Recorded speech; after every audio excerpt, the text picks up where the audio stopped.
लगता है बैंड सिर पर बज ही जाएगा। तमाम कोशिश बेअसर हो गई। छोटी से कुछ उम्मीद बढ़ी थी उर्मिला को, किंतु आज वो भी छिटक गई।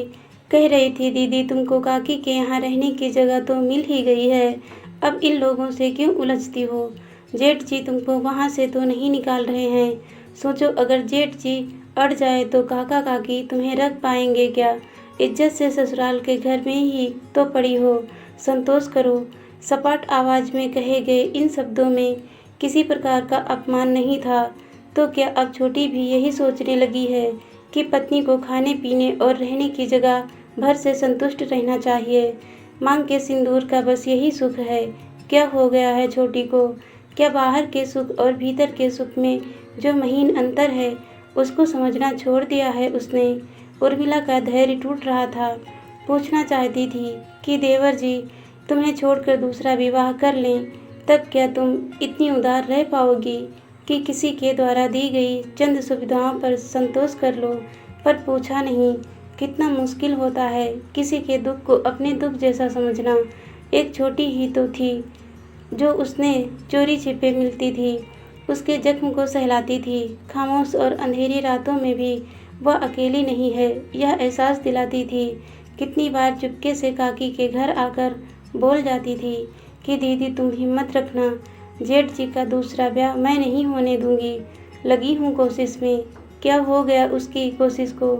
जानती थी उर्मिला छोटी के लिए यह सरल नहीं था, किंतु इतना कठोर क्यों हुई? कम से कम शब्दों का ही सहारा देती। इतना सपाट क्यों बोली आज? क्या पल्लू झाड़ लेना चाहती है उससे? छोटी भी क्या करे? इस घर के बाहरी और भीतरी कायदे को तो उर्मिला भी जानती है। कई वर्षों तक सास के अनकहे भावों को पढ़ती रही है। वह पति के पोर पोर से परिचित है। यहाँ विरोध का एक भी शब्द सहा नहीं जाता। इस घर में पूरे अधिकार के साथ जमे रहने का गूढ़ मंत्र छोटी को समझ में आ गया लगता है। हृदय में लावा सा फूटा। 1 वर्ष बीत गया इस प्रयास में कि रघुवीर का दूसरा विवाह ना होने पाए। ससुराल से अपनी कमियों को जानना चाहा, सास के आगे गिड़गिड़ाई। कई बार रघुवीर से मिलने का प्रयास किया।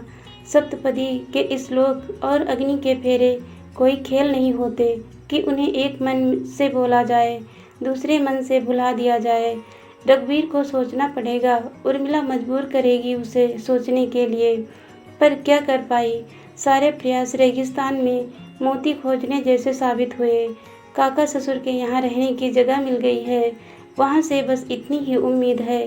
वो भाई के घरेलू मामलों में उलझना नहीं चाहते थे। गाहे भगाहे उसे ही समझाते हैं, क्या कमी है मेरे घर में? यहीं पड़ी रहो। काकी कुछ उदाहरण द्वारा अपने घर में मिलने वाले सुख को गिनाने लगती है। उर्मिला दुखी हो जाती है, सोचती है कैसे कहें कि दया में मिलने वाले ये सुख प्रतिपल उसकी निस्सहाय अवस्था की याद दिलाते रहते हैं। पर इन लोगों को क्या कहें जब अपना ही सिक्का खोटा हो। वर्षों से उपेक्षा सहते सहते उर्मिला की आंखें पथरा गई थी। रोना छोड़ दिया था उसने। कठोर बने रहने का स्वांग रचती रही अब तक, किंतु आज छोटी के पास से लौटने के बाद वह एकदम टूट गई। हृदय में न जाने कैसा सागर उमड़ा कि आंखें लबालब छलक आई। कब पड़ने लगी थी दरार और वह यूं घर से बेदखल कर दी गई थी। उर्मिला ने सोचना शुरू किया। कुछ बातें तो जो बहुओं के हुनर में कसीदा सी मढ़ जाती हैं, वही इस घर में दोष साबित हो गई। उन दिनों गांव तो क्या, शहरों में भी लड़कियों की पढ़ाई लिखाई की तरफ कोई अधिक ध्यान नहीं देता था। उर्मिला ने अपने पिता से अक्षर ज्ञान प्राप्त कर लिया था और रामचरितमानस, दुर्गा चालीसा, सप्तशती आदि पुस्तकें वाँचने लगी थी। पिता ने दहेज में झबिया, संदूक, पिटारी, पलंग आदि चीज़ों के साथ साथ 2-4 धार्मिक पुस्तकें भी दी थी। यही वजह थी उर्मिला ससुराल में कुछ देर के लिए पुस्तकों को फैलाकर बैठ जाती थी।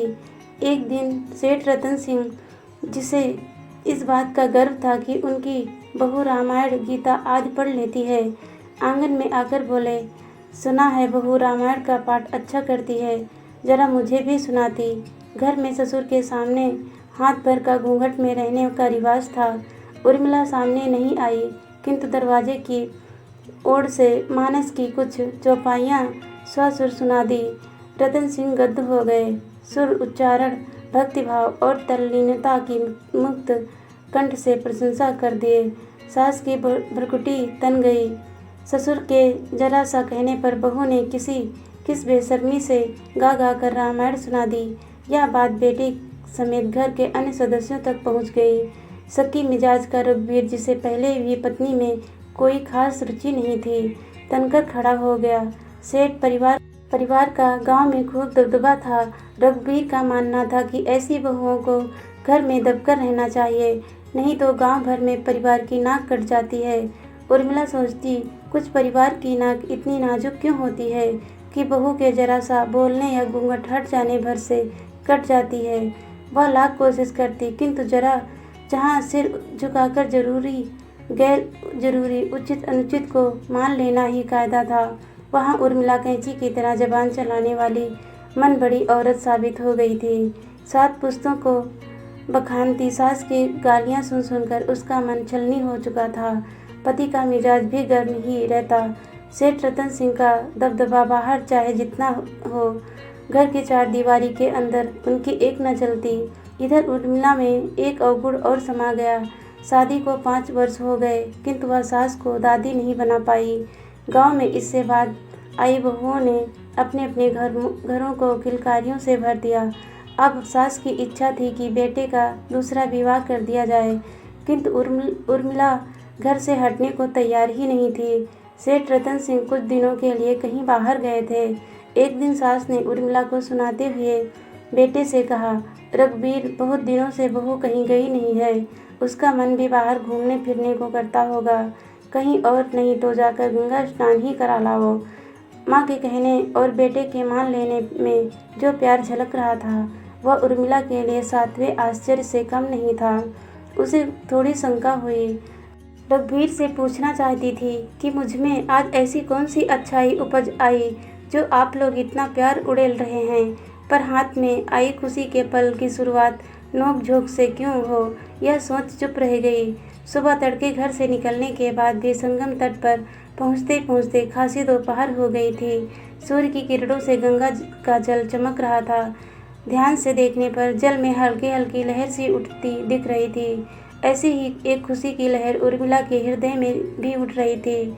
अपने पति में आए इस बदलाव के लिए उर्मिला माँ गंगा के प्रति कृतज्ञ हो रही थी और इस प्रेम को सदा बनाए रखने के लिए प्रार्थना कर रही थी।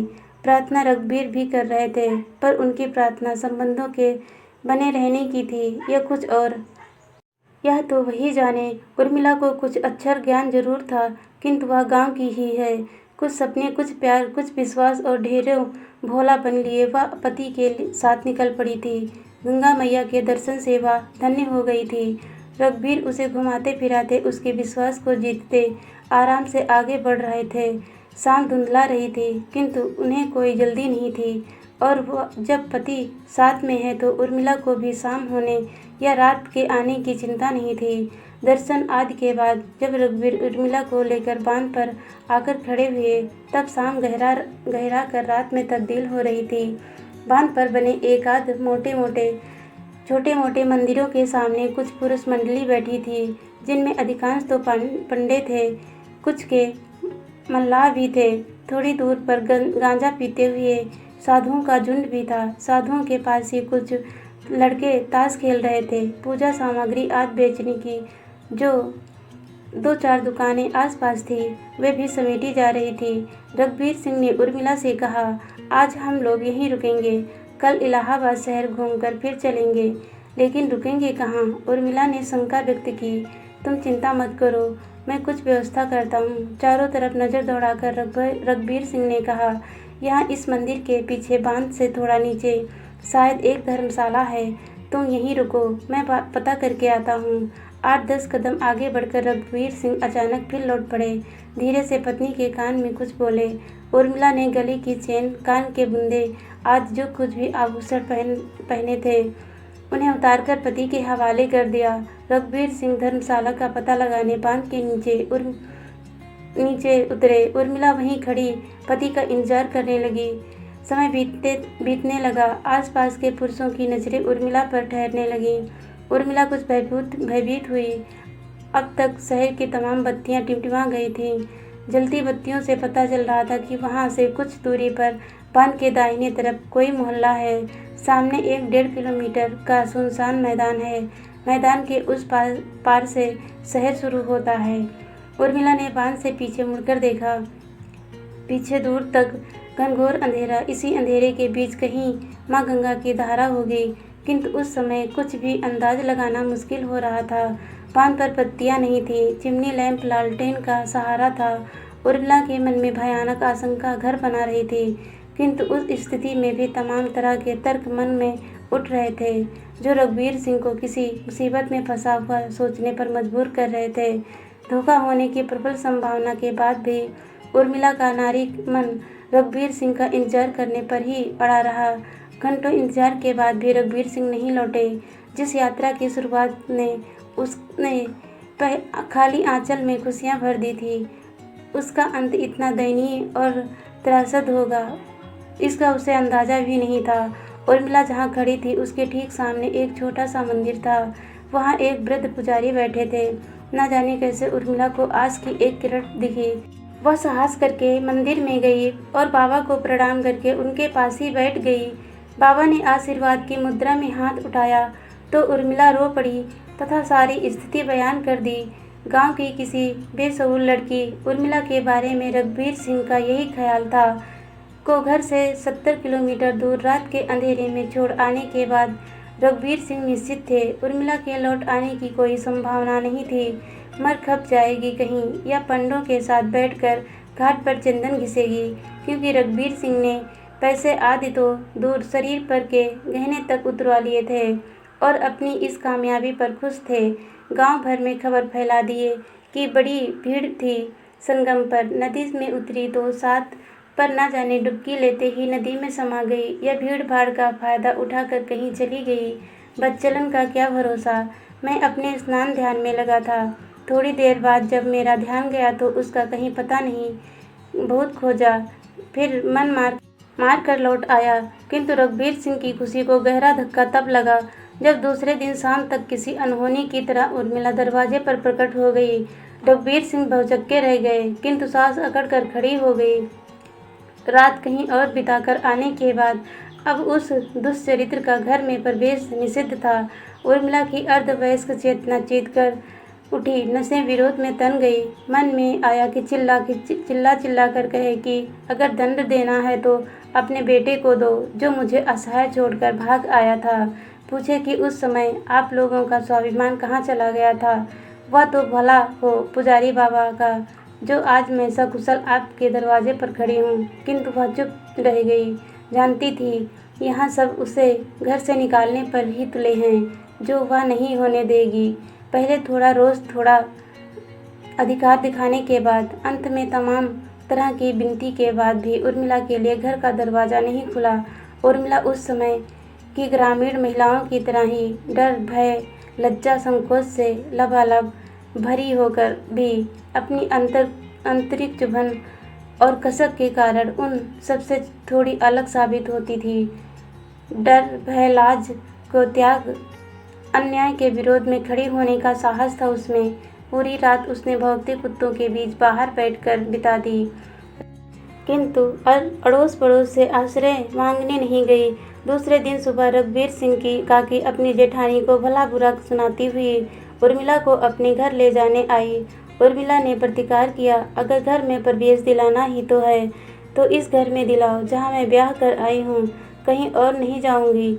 किंतु जब उसके काका ससुर भी उसे समझाने लगे तब वह कुछ नहीं बोल पाई और उनका सम्मान करती हुई उनके घर चली गई।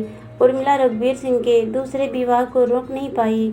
दिन भर खटकते हुए और रात भर जगकर उलझे विचारों को सुलझाते हुए उर्मिला ने 2 वर्ष और बिता दिए। वह काली भयानक रात जब रघुवीर सिंह का दूसरा विवाह हुआ, न जाने कैसे उर्मिला की हर रात में मिल जाती। न सिर्फ इन बीतती रातों में बल्कि उर्मिला के विवाह की रात में भी वैसे ही वेद मंत्रों के बीच पवित्र वचनों को दोहराया होगा। रघुवीर सिंह ने वैसे ही फेरे सिंदूरदान। उर्मिला अपमान से तिलमिला जाती। आक्रोश में उठकर बिस्तर पर बैठती, किंतु फिर स्वयं ही संयत होकर आसानी से न आने वाली नींद का इंतजार करती। सोचती, क्यों पड़ी है यहाँ? क्या अब भी उसे उम्मीद है कि रघुवीर सिंह अपने रूखेपन पर पछताकर किसी दिन आएगा और अपनी गलती स्वीकार करेगा? सिर्फ इस एक वाक्य को रघुवीर सिंह के मुख से सुनने की इतनी ललक, क्या रघुवीर सिंह की गलती स्वीकार कर लेने भर से वह उसे माफ़ कर देगी? उर्मिला की आंखों में रघुवीर सिंह का इंतजार ठहर सा गया था। पिता कई बार लेने आए पर वह नहीं गई। कुछ है जो उसे यहाँ रोकता है, शायद कुछ स्वप्न, कुछ इच्छाएं, कुछ उम्मीदें और सबसे बढ़कर शायद उसका अपना स्वाभिमान। इन बीते सालों ने उसकी तमाम इच्छाओं को निगल लिया। कई कई दिन तक वह सिर में कंघी नहीं करती, शीशा नहीं देखती थी, सिंदूर काजल को याद नहीं करती थी। अव्वल दर्जे की देहाती तथा दकियानुसी परंपराओं में जकड़ी महिलाओं के बीच थोड़ी सजग संवेदनशील उर्मिला पगली की उपाधि से विभूषित हो गई। कब और कैसे यह उपनाम चिपका, यह तो उसे ठीक ठाक याद नहीं, किंतु अब वह बड़ों के लिए सिर्फ पगली और छोटों के लिए पगली काकी हो गई। घर के सामने मीठे पानी का कुआं था। आधा गांव उसी कुएं के सहारे अपनी प्यास बुझाता था। उर्मिला भी सुबह शाम पानी लेने कुएं पर जाती थी। जब कुएं पर अधिक भीड़ रहती तब वह पास ही पीपल के पेड़ के नीचे बैठ जाती। इस बीच अगर बिहारी कुएं पर होता तो उर्मिला की बाल्टियों को भर देता। उर्मिला पानी खींचने के झंझट से बच जाती। यह सिलसिला उर्मिला के रिक्त और भाव शून्य चेहरे के साथ वर्षों से चलता रहा था। किंतु एक दिन उर्मिला जब कुएं से पानी खींच रही थी, बिहारी भी वहां आ गया और उसके हाथ से रस्सी पकड़कर पानी खींचने लगा। उर्मिला ने बिहारी को देखा। उसकी आंखों में गहरा अपनापन देखकर उर्मिला के शरीर में अजीब सा रोमांच उठा और न जाने कैसी उसकी रिक्त आंखें बोलने सी लगी।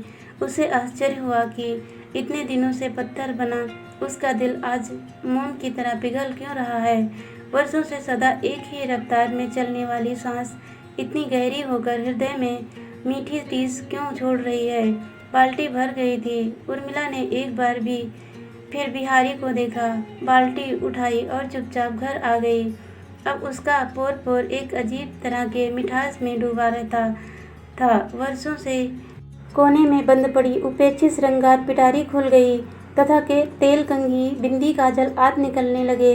काकी सास तिरछी नज़र से देखकर मुस्कुरा देती। उर्मिला लज्जा से धंस जाती। श्रृंगार पिटारी को फिर से कोने में पटक कर अपना रूप बिगाड़कर सपाट चेहरे में रहने की सोचती, किंतु वह जितने पीछे जाना चाहती, हृदय में धधकती आग उसे उतना ही आगे खींचती। उर्मिला सोचती, बिहारी बाल्टियाँ ही तो भरता है और वह उसे नज़र भर देख लेती है। बस इतने भर से उसमें इतना परिवर्तन कैसे आ गया? उसकी नीरस दिनचर्या इतनी बदल कैसे गई? उर्मिला के मन में युद्ध चल रहा है जिसमें वह हार रही है। वह हारना ही तो नहीं चाहती। कह देगी बिहारी से नहीं भरा करे उसकी बाल्टी। क्या समझ रखा है उसने?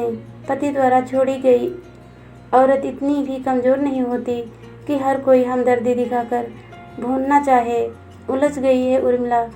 इस स्थिति से दूर रहने का वह जितना प्रयास करती, उतना ही उसकी गिरफ्त में फंसती जा रही थी। उर्मिला के में आए इस बदलाव को टटोलने के लिए घर में भी खुसर फुसर हो रही थी। रघुवीर सिंह भी, जिसे उर्मिला की किसी भी इच्छा, किसी भी भावना, किसी भी चाह की कोई परवाह नहीं रही, उसकी अनुराग भरी नज़रों से जिसने सिरे से उपेक्षा की पग पग टूटती उर्मिला को देखते हुए भी जिसने अनदेखा किया, अब उसके हृदय में उमड़ने वाली इस बारीक लहर के प्रति सचेत हो गया था। एक शाम जब उर्मिला खाली बाल्टी लिए पीपल के पेड़ के नीचे बैठी थी, रघुवीर सिंह धड़धड़ाते हुए वहां पहुंच गया। देखते ही उर्मिला का दिल धक सा हो गया। वह अपनी जगह से उठकर खड़ी हो गई। रघुवीर सिंह गरजा, क्यों? डरकर खड़ी क्यों हो गई? चोरी पकड़ी गई? ये शब्द उर्मिला को शब्द तीर की तरह चुभे, किंतु दर्द को अंदर ही अंदर पीते हुए बड़ी निडर आवाज़ में उसने पूछा, कैसी चोरी? खाली बाल्टी लिए यार के इंतजार में बैठी हो, पूछ रही हो कैसी चोरी? खबरदार, जबान संभाल कर बात करो। मैं किसी का भी इंतजार करूं तुमसे मतलब? रघुवीर सिंह को उर्मिला के इस तेवर की उम्मीद नहीं थी। स्तब्ध रह गए। आवाज़ धीमी हो गई। बोले, मुझे तुमसे कोई मतलब नहीं है, किंतु ध्यान से सुन लो, यहाँ आंख लड़ाई नहीं चलेगी। जीते जी मैं अपने घर परिवार की बदनामी नहीं होने दूंगा। उर्मिला फुफकार कर उठी। चुप, मैं कहती हूँ, बिल्कुल चुप। बदनामी की फिक्र तुम्हें हो गई। तुम्हें गिद्धों के बीच जब मुझे छोड़ आए थे तब नहीं हुई तुम्हारी बदनामी। सालों से दूसरों के घर की चाकरी कर रही हूँ, तब नहीं होती तुम्हारी बदनामी। तुम कौन होते हो मुझे रोकने वाले? छोड़ चुके हो मुझे, दूसरी शादी कर चुके हो, किस रिश्ते से अधिकार जमा रहे हो? मैं क्या करती हूँ क्या नहीं करती हूँ, इसका हिसाब तुम रखोगे। तुम मुझसे क्या सोचने समझने की शक्ति नहीं है। उर्मिला के चेहरे का रंग, हाव भाव सब कुछ बदल गया। आक्रोश में वह तमतमा रही थी। रघुवीर सिंह भौचक्के खड़े उर्मिला को बस देखते रह गए थे। उर्मिला चीखी, देख क्या रहे हो? जाओ अपनी बहुरिया के संग रंग रलियां मनाओ। मेरी चिंता छोड़ दो। तुम जैसी बदजात नहीं हूँ मैं। अच्छे बुरे की समझ है मुझ में। उर्मिला क्रोध से कांप रही थी। रघुवीर सिंह का चेहरा अपमान से झुक गया था। चारों तरफ देखकर वह आश्वस्त हुए कि इस स्थिति में उन्हें कोई देख तो नहीं रहा है। फिर एक क्रूर नज़र उर्मिला पर डालकर वह वहाँ से चले गए। उर्मिला फिर उसी स्थान पर बैठ गई। पेड़ पर बैठे कौवे काँव काँव का शोर मचा रहे थे, किंतु उर्मिला के मन में उठा तूफान कौवों के शोर से कई गुना अधिक था। वह उसी तूफान में डूबती उतराती बैठी रही। होश उसे तब आया जब बिहारी ने उसकी बाल्टियों को भरकर उसके सामने रख दिया। उर्मिला हड़बड़ा कर खड़ी हो गई। बीते पल से निकलना इतना आसान नहीं था। बेजान हाथों से बाल्टी उठाकर वह घर आ गई। रात आधी से आधी बीत चुकी थी, किंतु रघुवीर सिंह बिस्तर पर करवटें ही बदल रहे थे। अपमान का दंश उन्हें सोने नहीं दे रहा था। एक मामूली सी औरत उनको इस तरह जवाब दे, औकात क्या है उसकी? लेकिन जरा जबान तो देखो, कैंची की तरह तेज उसके सीने पर चढ़कर उसकी आंखों के सामने वह दूसरे से इश्क लड़ाएगी और रघुवीर सिंह बैठे तमाशा देखेंगे। ऐसा नहीं होगा। वातावरण में गर्मी नहीं थी, किंतु रघुवीर सिंह पसीने से लथपथ हो गए। उर्मिला ने जो विष दिया था वह चढ़ता ही जा रहा था। उधर उर्मिला उस रात वर्षों के बाद सुख की नींद सोई। एक दिन उर्मिला जब घर के कामों से निपट कर कंघी कर रही थी, तभी उसकी काकी सास ने आकर बताया कि रघुवीर ने आज बिहारी को बहुत मारा। बिहारी उठ नहीं पा रहा है, लगता है उसके पैर टूट गए हैं। उर्मिला के हाथ से कंघी गिर गई। रघुवीर सिंह चुप नहीं बैठेंगे, इसका पूर्वाभास था उसे, किंतु इस प्रकार बदला लेंगे यह तो उसने सोचा ही नहीं था। 2 बाल्टी पानी भर देने की ये सज़ा मिली बिहारी को। अब उर्मिला ने कुएं पर जाना बंद कर दिया। उड़ती खबरें उसके पास तक पहुंचती। बिहारी को अस्पताल ले जाया गया। घर वाले थाना पुलिस करना चाहते थे, किंतु बिहारी ने मना कर दिया। बिहारी का एक पैर आधा काटना पड़ा।